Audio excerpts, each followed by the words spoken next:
Hello po mga viewers, kamusta po tayong lahat? Sana ay nasa mabuti tayong kalagayan. Gusto ko lang sana ding i-upload o i-content yung katapos lang na graduation day at saka recognition day yung anak natin. So, proud ako sa kanila dahil masaya lang ako. Dahil gusto ko ring i-content yung achievement nila na nagawa sa school. So, talagang pinabuti nila yung pag-aaral. So, si Benji, natapos na yung elementary. So, mag-high school na siya. Saka yung bunso namin, si Francisca, magsisikan, grade 2 na rin. Mag-grade 2 na rin. So, maganda yung achievement nila sa high school dahil mas pinagbuti nila yung pag-aaral. So, gusto ko rin content yan dahil masaya ako. Proud kami mga magulang ng ninyo dahil maganda yung nagawa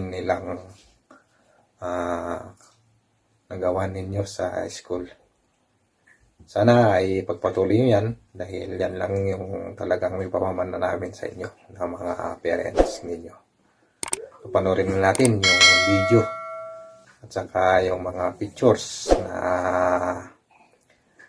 na kuhaan natin sa kaganapan ng graduation day ninyo.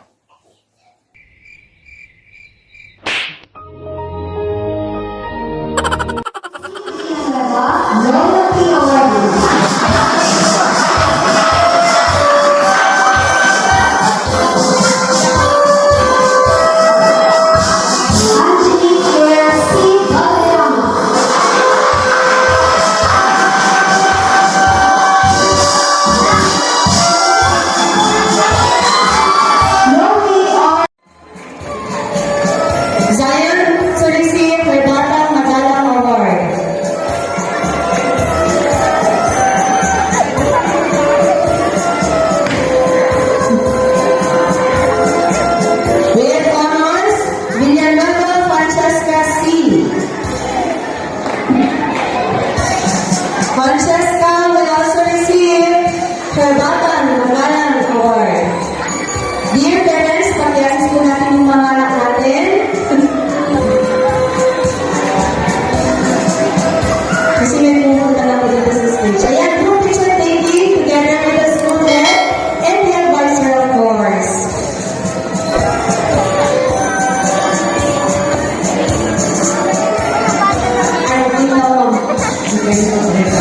Sabihin lang, compress tayo para magkakasya tayo doon sa lens ng camera. Yan!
Ayan, tapos na yung napanood natin, yung recognition at saka graduation day ng anak namin.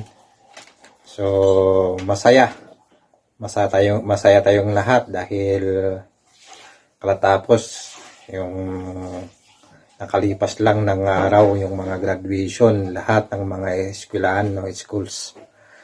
So, I'm proud of you mga anak dahil maganda yung achievement ninyo na nagawa sa school. So, masasabi ko lang, mensahe ko lang sa kanila na sana ay pagbutin pa nila ang pag-aaral dahil yan lang yung mapapamana namin na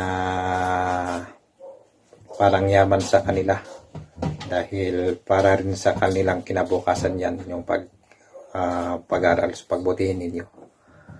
So papasalamat din ako sa asawa ko sa yung support niya sa mga anak namin, pag-aalaga sa kanila at pagtuturo sa magandang pagdidisiplina at asal.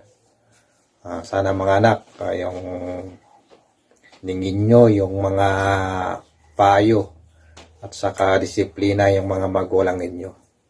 Para sa rin sa inyo yan, sa inaharap yung kinabukasan ninyo. So yan lang ang masasabi ko sa mga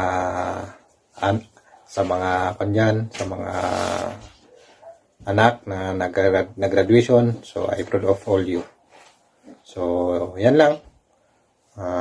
Salamat sa panonood yung sa graduation at recognition day. Thank you.